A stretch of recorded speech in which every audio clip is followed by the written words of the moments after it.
Halo teman-teman, kenalin nama saya Muhammad Jordi, bisa dipanggil Jordi.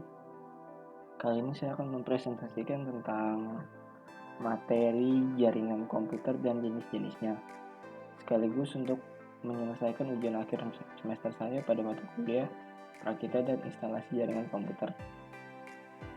Oke, kita langsung aja ke materinya. Jaringan komputer dan jenis-jenisnya. Ini adalah data diri saya, Muhammad Berli, NPM 19000641642, jurusan Sistem Informasi, Fakultas Teknik dan Informatika. Dasar-dasar jaringan komputer. Kali ini kita akan membahas 4 poin, yaitu apa itu jaringan komputer, tujuan dan manfaat jaringan komputer, sejarah, dan jenis-jenis jaringan komputer. Oke, kita masuk. Apa itu jaringan komputer? Jaringan komputer adalah jaringan telekomunikasi yang memungkinkan antar komputer untuk saling menukar data agar bisa mencapai tujuannya. Pada bagian dari setiap jaringan komputer bisa memberikan serta meminta layanan servis. Kemudian tujuan dan manfaat jaringan komputer. Tujuannya yaitu memungkinkan manajemen menjadi lebih efisien, membantu informasi agar lebih up to date, mempercepat proses membagi data antar jaringan, memudahkan kelompok kerja berkomunikasi lebih efisien, melayani klien secara lebih efektif.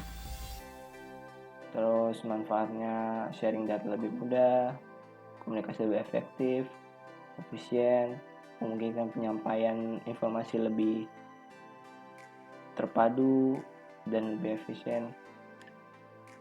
Intinya memudahkanlah jaringan ini. Kemudian kita masuk ke sejarah perkembangan komputer. Kali ini saya akan membagi sejarah perkembangan komputer pada 5 bagian. Yang pertama adalah pemrosesan patch, yaitu pada tahun 1940-an, pengembangan TSS atau Time Sharing System pada 1950-an, distribusi pada tahun 1970-an, penggunaan TCP atau IP 1980-an, kelahiran World Wide Web pada tahun 1990-an, dan terlahirnya juga internet. Oke, yang pertama pemrosesan patch 1940-an. Awal pengembangan jaringan komputer dimulai pada tahun 1940-an di Amerika Serikat dan diteliti oleh Profesor H. Aiken dari Universitas Harvard yang mengembangkan model komputer pertama. Selama pemrosesan ini, sebuah program yang bernama byte processing telah dibuat. Proses berturut-turut ini bekerja menggunakan banyak komputer untuk bekerja pada program kerja. 10 tahun kemudian, tepatnya tahun 1950-an, pengembangan penggunaan program menjadi semakin luas. Kondisi ini akhirnya akan munculnya sistem yang disebut dengan TSS, Time Sharing. Sistem yang sendiri itu memungkinkan komputer bertindak sebagai server atau host. Jadi ada satu komputer yang menjadi pusat jaringan atau pusat server. Kemudian 20 tahun kemudian sistem TSS lebih berkembang, yaitu menjadi pemrosesan penjualan dan menggunakan 2 komputer host untuk dapat menyelesaikan tugas masing-masing. Selain itu, setiap host dan server melayani berbagai terminal atau klien. Aspek lain dari sistem ini adalah meningkatkan kemampuan host atau server untuk memproses dan melayani stasiun. Kemudian pada tahun 1980-an, TCP atau IP Transmission Control Protocol dibuat. Kehadirannya membuat banyak komputer dan penggunanya untuk terhubung ke jaringan global. Kemudian pada tahun 1984 itu menjadi apa yang disebut DNS. DNS dapat diartikan sebagai kumpulan alamat web yang berbeda. Alamat web dapat menjadi siapa-siapa yang terhubung dengan internet. Kemudian pada saat yang sama, topologi pada jaringan komputer pertama lahir, yaitu LAN, Local Area Network. Melalui LAN kedua, komputer bisa dihubungkan tanpa menggunakan media host atau server. Kemudian pada tahun 1988, perkembangan jaringan komputer tumbuh cukup pesat, ditandai munculnya IRC atau Internet Relay Chat yang dikembangkan pada Jarko Oikeren. IRC adalah program yang memungkinkan untuk dapat mengobrol dengan pengguna lain melalui internet. Pada saat itu, pengguna IRC atau pengguna intens karena fitur SMS tidak populer. Kemudian kelahiran World Wide Web. Seorang yang bernama Tim Berners-Lee memulai merancang dan mengembangkan program yang telah melihat konten lengkap dari internet. Program ini dapat dirancang dan dapat dikembangkan pada tahun 90-an, disebut World Wide Web atau yang sekarang dikenal dengan WWW atau search engine yang kita mulai sebelum mencari sesuatu hal di internet. Tahun itu program e-retail mulai bermunculan. Di sini dapat belanja di alamat situs web. Pada fase selanjutnya perdagangan online terus tumbuh hingga sekarang muncul e-commerce dan berbagai macam startup lainnya dimulai dari perkembangan World Wide Web ini.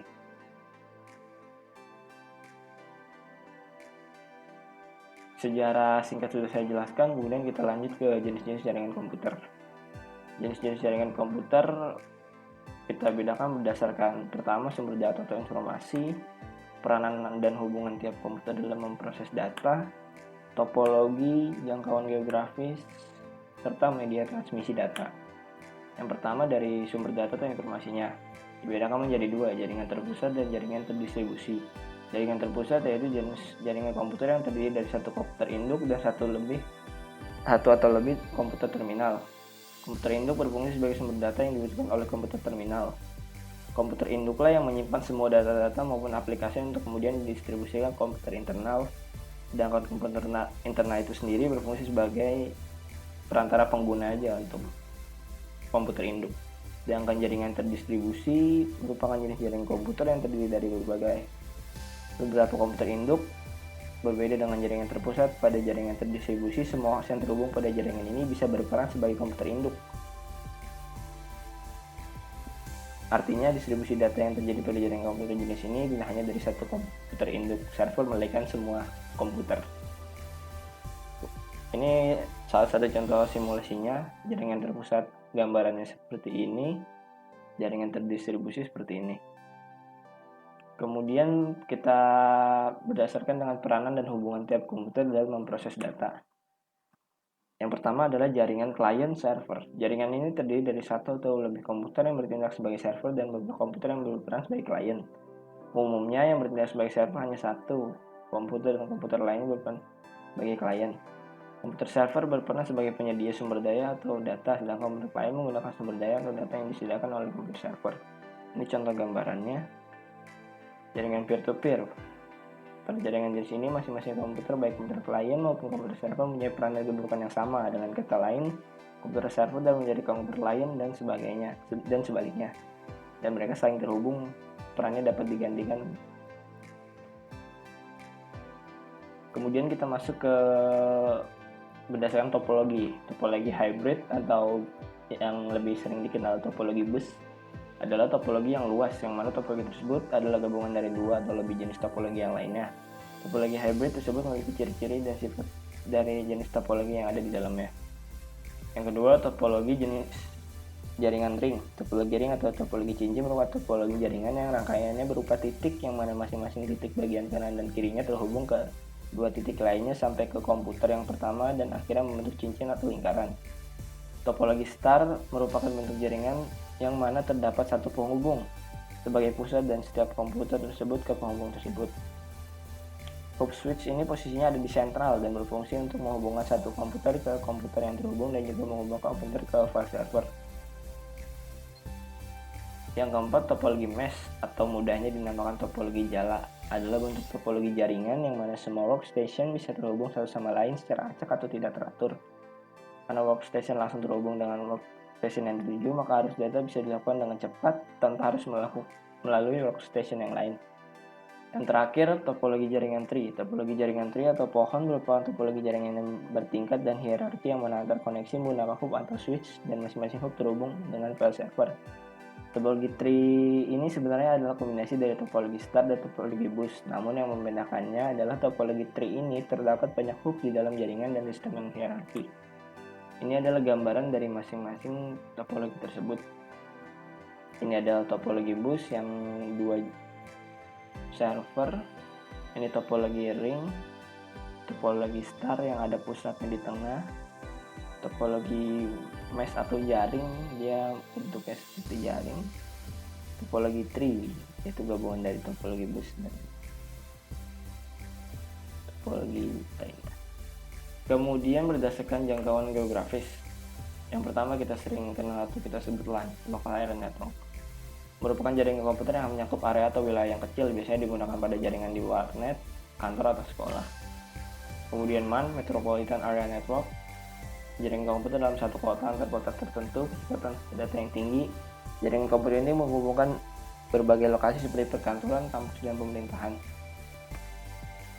Wide Area Network, suatu jenis jaringan komputer yang sangat luas, mencakup negara dan benua. Media transmisi yang biasa digunakan dalam jaringan WAN adalah kabel bawah laut dan satelit. Kemudian berdasarkan media transmisi data, dibedakan menjadi dua, jaringan komputer berkabel dan komputer nirkabel. Wide network adalah jenis jaringan komputer yang menggunakan kabel sebagai media transmisi datanya. Kabel tersebut digunakan untuk menghubungkan komputer dengan komputer lainnya agar komputer tersebut dapat saling bertukar data maupun terhubung. Berbeda dengan komputer nirkabel atau wireless network, tidak menggunakan kabel sebagai media transmisinya, melainkan menggunakan gelombang elektromagnetik atau internet. Ini adalah contoh jaringan kabel, ini adalah contoh jaringan nirkabel. Yang sekarang lebih sering digunakan sih nirkabel. Terima kasih, demikian presentasi materi tentang perkembangan jaringan komputer dan jenis-jenisnya. Mohon maaf apabila ada kesalahan. Terima kasih banyak.